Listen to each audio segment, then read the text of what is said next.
Good morning student, कैसे हैं आप लोग। इस वीडियो में साइंस के 40 महत्वपूर्ण क्वेश्चन को देखेंगे जो एग्जाम की दृष्टि से काफ़ी महत्वपूर्ण है। पहले नंबर क्वेश्चन है, समतल दर्पण द्वारा बना प्रतिबिंब सदा वास्तविक, आभासी और सीधा, वास्तविक और सीधा, आभासी और उल्टा। इसका जो आंसर होगा क्या होगा, वो आभासी और सीधा। समतल दर्पण के साथ प्रतिबिंब बनता आभासी और सीधा। 2 नंबर क्वेश्चन है, प्रकाश की किरणें गमन करती है सीधी रेखा में, तिरछी रेखा में, किसी भी दिशा में, इनमें से कोई नहीं। तो इसका आंसर क्या हो जाएगा, ए, यानी प्रकाश गमन करती है सीधी रेखा में। गोलीय दर्पण की वक्रता त्रिज्या 40 सेंटीमीटर हो तो उसकी फोकस क्या होगा। देखिए, आपको पता होगा एफ बराबर होता है R/2। तो यहाँ पे आपको R कितना दिया गया, 40, काटिएगा तो कितना आएगा, 20। तो इसका आंसर क्या हो जाएगा, 20।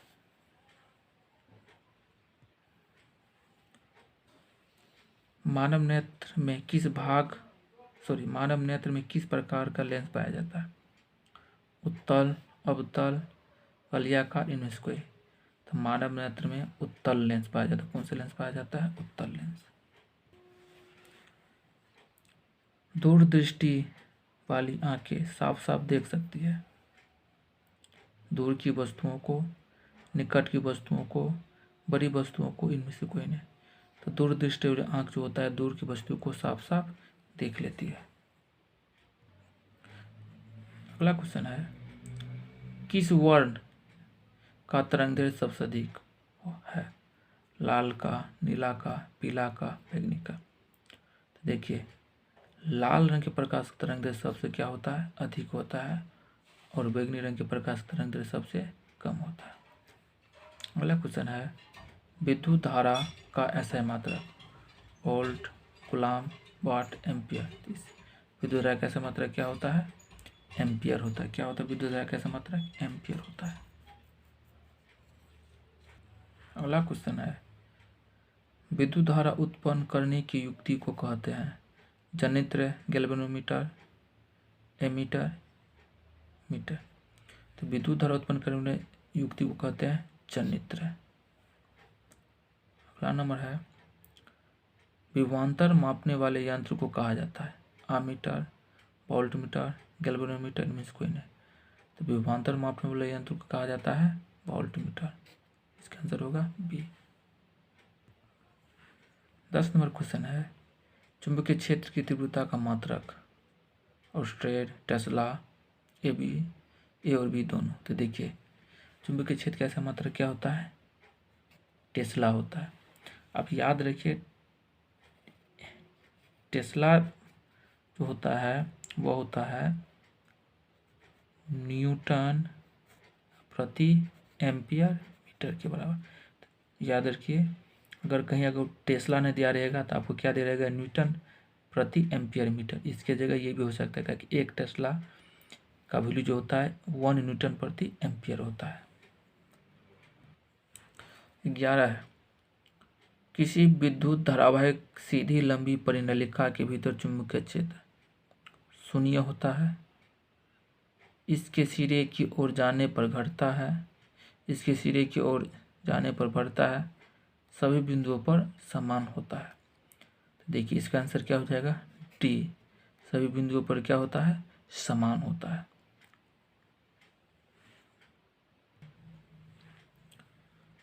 बारह क्वेश्चन है, विद्युत धारा उत्पन्न करने की युक्ति को कहते हैं जनित्र, गैल्वेनोमीटर, एमीटर, मीटर।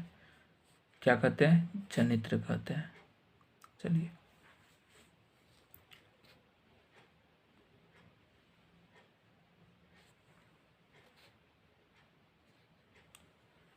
तेरह नंबर क्वेश्चन है, ग्लोबल वार्मिंग के लिए उत्तरदायी है O2, NH3, CO2, N2। तो देखिए, इसका सही आंसर क्या हो जाएगा, इसका सही आंसर हो जाएगा CO2, यानी ग्लोबल वार्मिंग के लिए कौन सा गैस उत्तरदायी है? तो CO2 गैस। अगला क्वेश्चन है, ऊर्जा के सभी रूप में अनंत स्रोत किसे माना जाता है? कोयला को, जल को, सूर्य को, परमाणु को? तो किसे माना जाता है? सूर्य को। किसे माना जाएगा? सूर्य को। 15 नंबर क्वेश्चन है, दिया गया है 2Mg + O2 रिएक्शन होने के बाद बना 2MgO। यह रासायनिक समीकरण किस प्रकार का है? कंकाली रासायनिक समीकरण, संतुलित रासायनिक समीकरण, ऊष्माशोषी रासायनिक अभिक्रिया, ऊष्माक्षेपी रासायनिक अभिक्रिया? तो देखिए पहले नंबर को देखते हैं। तो कंकाली रासायनिक समीकरण जो होता है और संतुलित रासायनिक समीकरण का ये दूसरा नाम है, कंकाली रासायनिक समीकरण। तो देखिए वह संतुलित है ना, ये तो देखिए मैग्नीशियम यहाँ पर 2 है, इधर भी मैग्नीशियम 2 है, ऑक्सीजन 2 है, ऑक्सीजन 2 है, तो ये क्या है? संतुलित है। बी नंबर में दिया गया संतुलित रासायनिक समीकरण, तो इसका सही आंसर क्या होगा? बी। इस समीकरण को यहाँ पे क्या कहेंगे? संतुलित रासायनिक समीकरण।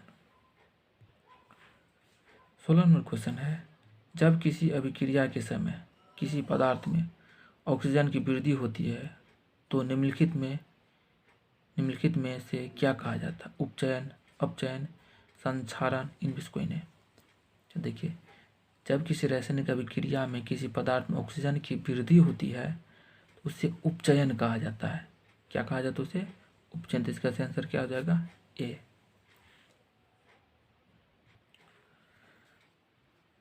सत्रह नंबर है, रासायनिक अभिक्रिया CuO + H2 अभिक्रिया का साइन है Cu + H2 यहाँ पे होगा H2।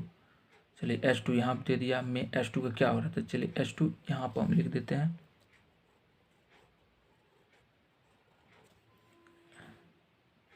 H2O में H2 का क्या होता है? तो यहाँ पे देखिए, यहाँ पे H2 अकेला है और जैसे यहाँ पे रिएक्शन हुआ तो यहाँ पे इसके साथ क्या आ गया? ऑक्सीजन आके जुट गया।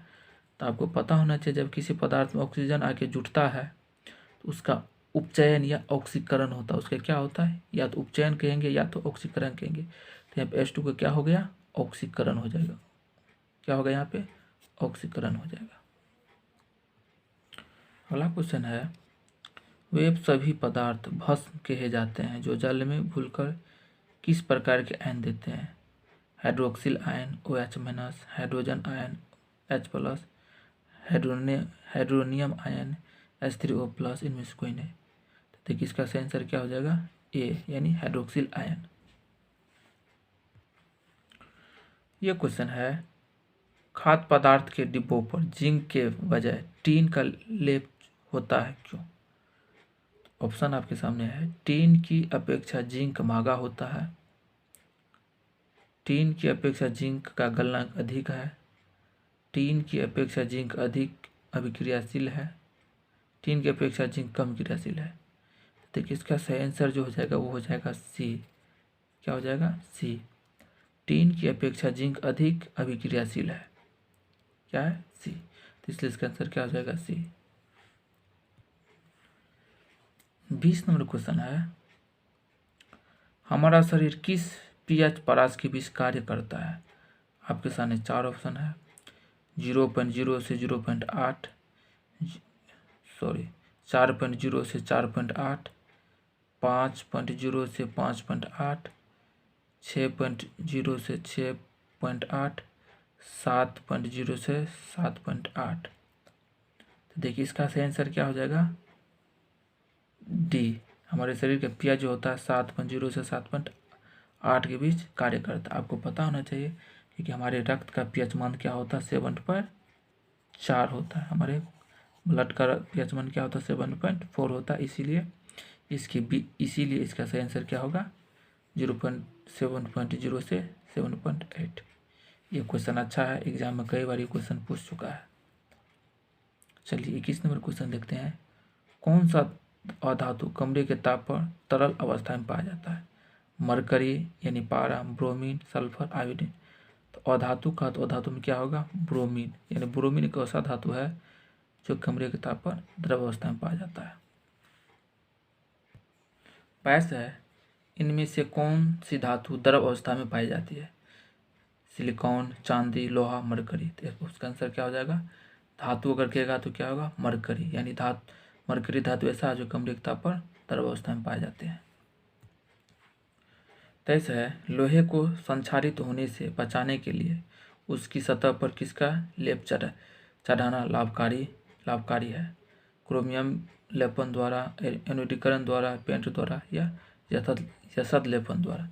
तो देखिए इसका सही आंसर क्या हो जाएगा? यशद लेपन, यानी जिंक का परत, जिसको जिंक का परत चढ़ाना कहते हैं, तो उसको ऐसे भी बोल सकते हैं यशद लेपन द्वारा। तो इसका सही आंसर क्या होगा?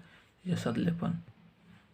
24 नंबर क्वेश्चन, नाइट्रोजन अणु में कितने सहसंयोजक बंधन होते हैं? नाइट्रोजन अणु में कितने होते हैं? तो देखिए नाइट्रोजन यानी N7, कितना? N7 कितना होता है? N7 होता है। तो N7 होता है, तो इसमें जो सहसंयोजक बंधन होगा कितना होगा? वो 3 होगा। 25 नंबर क्वेश्चन है, प्रोपेन C3H8 का संरचना सूत्र है। ऑप्शन आपके सामने ए है, बी है, सी और डी है। देखिए इसका सही आंसर क्या होगा? वो हो जाएगा आपको बी। इसका सही आंसर क्या हो जाएगा? बी, यानी प्रोपेन का सही संरचना सूत्र क्या होगा? बी।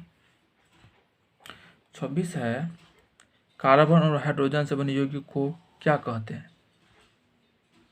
एल्नार्ल, कीटोन, हाइड्रोकार्बन, इनमें से कोई नहीं, तो उसे कहते हैं हाइड्रोकार्बन। इसका सही आंसर क्या होगा? सी। 27 नंबर क्वेश्चन है, अक्रिय तत्व कौन है? कार्बन, हीलियम, सोना, हाइड्रोजन। इसका सही ऑप्शन क्या हो जाएगा? हीलियम। अक्रिय तत्व कौन सा है? हीलियम। 28 नंबर क्वेश्चन है, ग्लूकोज के एक अणु में ऑक्सीजन के कितने परमाणु होते हैं? देखिए ग्लूकोज के एक अणु में कितने होते हैं, तो आपको पता होना चाहिए ग्लूकोज का फॉर्मूला क्या होता है? C6H12O6, ये ग्लूकोज का फार्मूला होता है। बोला ऑक्सीजन के कितने अणु होते हैं? ऑक्सीजन के कितने अणु यहाँ पे है? 6 अणु है, तो इसका ऑप्शन क्या हो जाएगा? बी, यानी कितने हो जाएगा? 6। 29 नंबर क्वेश्चन, निम्न में से कौन सी बीमारी श्वसन तंत्र से संबंधित है? आपके सामने ऑप्शन है डायरिया, टीबी, निमोनिया, बी एवं सी दोनों। देखिए इसका सही आंसर क्या हो जाएगा? डी, श्वसन तंत्र से टीबी भी संबंधित है और निमोनिया भी संबंधित है। चलिए 30 नंबर क्वेश्चन पढ़ते हैं, मानव हृदय का औसत प्रकुंचन दाब है लगभग 120 mmHg, 150 mmHg, 90 mmHg, इनमें से कोई नहीं, तो इसका ऑप्शन सही क्या हो जाएगा? 120 mmHg। याद रखिएगा, यही है ना, मानव हृदय का औसत प्रकुंचन दाब लगभग तो कितना होता है? 120 mmHg। 31 नंबर क्वेश्चन है, मस्तिष्क का कौन सा भाग शरीर की स्थिति तथा संतुलन का अनुरक्षण करता है? अग्र मस्तिष्क, मध्य मस्तिष्क, अनुमस्तिष्क, इनमें से सभी। देखिए इसका जो ऑप्शन हो जाएगा डी, इनमें से सभी, यानी मस्तिष्क का कौन सा भाग शरीर की स्थिति संतुलन का अनुरक्षण करता है? तो अग्र मस्तिष्क, मध्य मस्तिष्क, अनुमस्तिष्क, सब ये सभी करता है, इसलिए इसका ऑप्शन क्या हो जाएगा? डी। 32 नंबर है, मनुष्य के शरीर की सबसे बड़ी ग्रंथि है लीवर, अग्नाशय, अंडाशय, एड्रिनल। तो देखिए सबसे बड़ी ग्रंथि की बात किया जाएगा तो मानव शरीर की सबसे बड़ी ग्रंथि क्या होता है? लीवर। क्या होता है? लीवर। देखिए 33 नंबर है, ऑक्सिन है एक हार्मोन, वसा, एंजाइम, कार्बोहाइड्रेट। देखिए ऑक्सिन जो है वो एक क्या है? एक प्रकार का हार्मोन है, इसका ऑप्शन क्या हो जाएगा? हार्मोन है। फिर देखिए पुष्प में परागकण कहाँ बनते हैं? पुंकेसर में, स्त्री केसर में, पंखुड़ी यानी दल में, बाह्य दल में। तो देखिए इसका ऑप्शन क्या हो जाएगा? ये इसका सही आंसर हो जाएगा, पुंकेसर। 35 नंबर, अंडाणु निषेचित होता है योनि में, गर्भाशय में, फेलोपियन नलिका में, अंडाशय में। देखिए इसका आंसर क्या हो जाएगा, अंडाशय में। इसका ऑप्शन क्या हो जाएगा, यानी अंडाणु निषेचित कहाँ होता है, अंडाशय में। यहाँ पे दिया वंशागत नियमों का प्रतिपादन किसने किया था, चार्ल्स डार्विन। ऑप्शन इसका आगे वाले पेज में है, तो देखिए हम ऑप्शन बता देते हैं, अगला पेज में ऑप्शन दिखाएंगे। चार्ल्स डार्विन क्या है, बी नंबर है Robert Hooke, J C Bose, Gregor John Mendel. Question हम फिर पढ़ के सुना देते हैं। वंशागत नियमों का प्रतिपादन किसने किया था, Charles Darwin, Robert Hooke, J C Bose, Gregor John Mendel. तो इसका सही ऑप्शन क्या हो जाएगा, डी, ग्रेगर जॉन मेंडल। 37 में है, कीटों के पंख और चमगादड़ के पंख किस तरह के अंग है, समझात अंग, अवशेषी अंग, समृद्धि अंग, इनमें से कोई नहीं। तो देखिए कीटों के पंख और चमगादड़ के पंख क्या होता है, समृद्धि अंग है। कैसा अंग है वह, समृद्धि अंग है। 38 नंबर क्वेश्चन है, निम्नलिखित में कौन जैव अनिम्नीकरण पदार्थ है, डीडीटी, कागज, वाहित मल, इनमें से कोई नहीं। तो देखिए क्या है, जैव अनिम्नीकरण पदार्थ। देखिए इसका सही ऑप्शन जो हो जाएगा वो हो जाएगा ए, डीडीटी। ये क्या है, जैव अनिम्नीकरण पदार्थ है। 39 नंबर में है, निम्नलिखित में से कौन एक भूमिगत जल का उदाहरण है, नदी, कुआं, तालाब, समुद्र। इसका सही ऑप्शन हो जाएगा कुआं। क्या हो जाएगा सही ऑप्शन, कुआं। चलिए लास्ट क्वेश्चन है, निम्नलिखित में कौन प्राकृतिक संसाधन नहीं है। ऑप्शन आपके सामने, वायु, जल, मिट्टी, जीवधारी। तो देखिए इसमें क्या कहा गया है, कौन प्राकृतिक संसाधन नहीं है। तो इसका ऑप्शन क्या आ जाएगा, टी, यानी ये क्या है, प्राकृतिक